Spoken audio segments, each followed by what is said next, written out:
Hey guys, today we're going to get into the game and review the timers that we use. The timer we are using right now is ChaoTimer.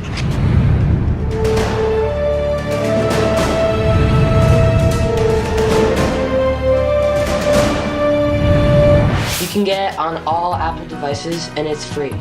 The design is very neat and is ready for iOS 7. As you can see, there are a lot of stats you can track, including worst time, best time, average, mean, average of 5, best average of 5, average of 12, and best average of 12. You can have different sessions. Like here, I can create a new session and that will have a different average. So here you can see the gestures. So instead of having to manually do it, if you want a new scramble, you can just go to the timer, then you can swipe and it gives you a new scramble. Or if you wanted to reset the session, you could just double tap to 2 fingers and the session resets. And also you can manually add a solve, so if you're using a speed stack timer and you just want to find your average, you can swipe down. You could swipe down and you can add a solve.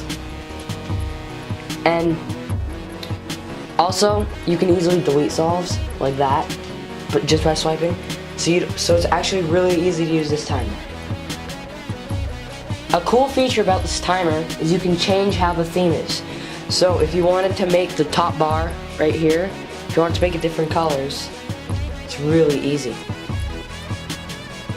And they have a lot of colors: blue, white, red, green, yellow, black, and pink.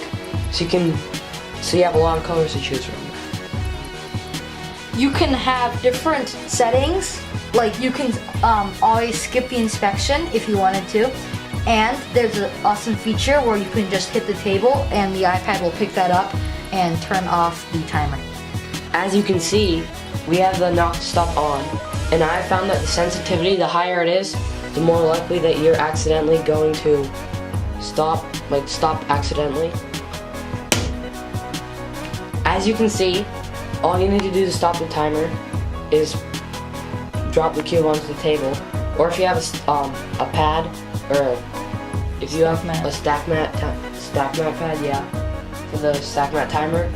If you don't want your cube to break, you can put the iPad on the timer and then drop the cube on the timer, so you don't have to touch the screen.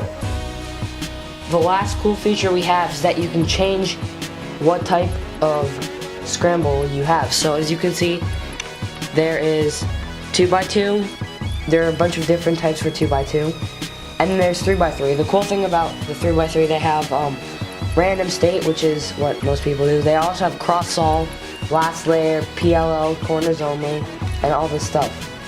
And then they also have 4x4, 5x5, 6x6, 7x7 scrambles, which is good if you have bigger cubes that you want to try speed solve. And then they have square one. They have a bunch of different square ones. And then they have Mega Minx, Pyraminx, Clock, Skew, Gear, which I think is actually pretty cool. And they also have the 3x3 subsets, which is, there are only 2 different types of moves. I think this timer deserves a 9.5. This is because it has a lot of different scramble types. You can customize it, it's free, and it's really easy to use. You can take it almost everywhere if you have an iPhone. I think this timer deserves a 9 because of all the reasons he said, but the timer, sometimes the sensitivity can screw you up on a really good solve.